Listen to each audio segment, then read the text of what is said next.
বাংলাদেশ প্রকৌশল বিশ্ববিদ্যালয়ের স্নাতক পর্যায়ের সব পরীক্ষা 18 সেপ্টেম্বর পর্যন্ত স্থগিত করা হয়েছে। বুধবার এক জরুরি বিজ্ঞপ্তিতে এই তথ্য জানানো হয়। এর আগে বুয়েট সহ প্রকৌশল বিশ্ববিদ্যালয়ের শিক্ষার্থীরা প্রথমে 3 দফা দাবি জানিয়ে আন্দোলন শুরু করেন। বুধবার পুলিশের সঙ্গে তাদের ধাওয়া পাল্টা ধাওয়া ও ধস্তাধস্তির ঘটনা ঘটে। এক পর্যায়ে পুলিশ সাউন্ড গ্রেনেড, কাঁদানে গ্যাস আর জল কামান ব্যবহার করে। বর্তমানে আন্দোলন স্থগিত থাকলেও সারা দেশের সব প্রকৌশল বিশ্ববিদ্যালয়ে চলছে কমপ্লিট শাটডাউন। বিকেলে সংবাদ সম্মেলন করে পরবর্তী দাবির বিষয়ে অবহিত করবেন শিক্ষার্থীরা। দর্শক, প্রকৌশল শিক্ষার্থীদের কর্মসূচি নিয়ে আরো জানাতে এই মুহূর্তে যুক্ত হচ্ছেন আমাদের সহকর্মীরা। শুরুতেই যাচ্ছি বুয়েটে, সেখানে আছেন সহকর্মী আরিফুল ইসলাম।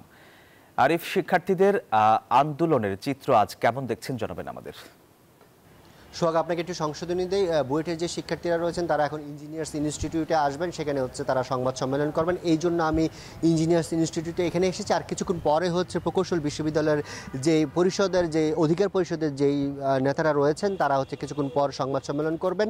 আর এই জন্যই মূলত ইঞ্জিনিয়ার্স ইনস্টিটিউটে এখন এখানে আসা। আর সেই সাথে আরেকটু বিষয় জানিয়ে রাখি, কিছুক্ষণ আগে আমাদেরকে বুয়েটের যে শিক্ষার্থীরা রয়েছেন তারাও জানিয়েছেন যে তাদের যেই সরকারের পক্ষ থেকে যে কমিটির বা যে 7-8 সদস্য বিশিষ্ট যে কমিটি রয়েছে তাদের কমিটির সিদ্ধান্তের পর তারা মতামত জানাবেন। আর আপনারা জানেন যে সেই কমিটি থেকে একটি 14 সদস্য বিশিষ্ট একটি কমিটি করা হয়েছে, যেই কার্যক্রম এই 14 সদস্যের ভিতরে থাকবে যে শিক্ষার্থীদের যে প্রতিনিধি রয়েছে সেই প্রতিনিধিরা থাকবেন। সেই ক্ষেত্রে ভিন্ন একটি পর্যায়ে থাকবেন যে ডিপ্লোমাদের যে প্রতিনিধিরা রয়েছে তারা থাকবেন, মানে বিএসসি এবং ডিপ্লোমা, এই উভয় পক্ষ থেকে প্রতিনিধি নিয়ে 14 সদস্য বিশিষ্ট একটি কমিটি করা হয়েছে।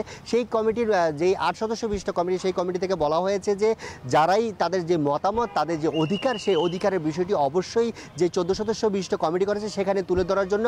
এছাড়াও উপদেষ্টার পর্যায় থেকে বলা হয়েছে যে যেহেতু এই বিষয়টি একটি দীর্ঘ কাল ধরে এই সমস্যাটি চলে আসছে, সেক্ষেত্রে এটি সমাধান করতে হয়তো বা একটু সময় সাপেক্ষ ব্যাপার। তবে উপদেষ্টারা আশা করছেন যে খুব দ্রুতই সেই 14 সদস্য বিশিষ্ট যে কমিটি করা হয়েছে সেই কমিটির নির্দেশনা অনুযায়ী বা সেই কমিটির পরামর্শ অনুযায়ী মূল যে কমিটি সেই কমিটি একটি সিদ্ধান্ত নেবেন। সেই সিদ্ধান্তর প্রেক্ষিতে সেই সিদ্ধান্ত পর্যন্ত যেই প্রকৌশল বিশ্ববিদ্যালয়ের যে শিক্ষার্থীরা তাদেরকে একটু ধৈর্য ধরার আহ্বানও করা হয়েছে। আর একই সাথে সেই প্রকৌশল বিশ্ববিদ্যালয়ের শিক্ষার্থীরা বলছেন যে এই মিটিংয়ের পর তারা তাদের সিদ্ধান্ত জানাবেন। আর কিছুক্ষণ পর সংবাদ সম্মেলনের পর হয়তো জানা যাবে যে এই সিদ্ধান্তের ভিত্তিতে প্রকৌশল বিশ্ববিদ্যালয়ের যে শিক্ষার্থীরা রয়েছেন তারা কি বলেন। এই ছিল প্রকৌশল বিশ্ববিদ্যালয়ের শিক্ষার্থীদের আন্দোলন নিয়ে আমার কাছে সবশেষ। সোহাগ। আরিফ, আপনাকে ধন্যবাদ।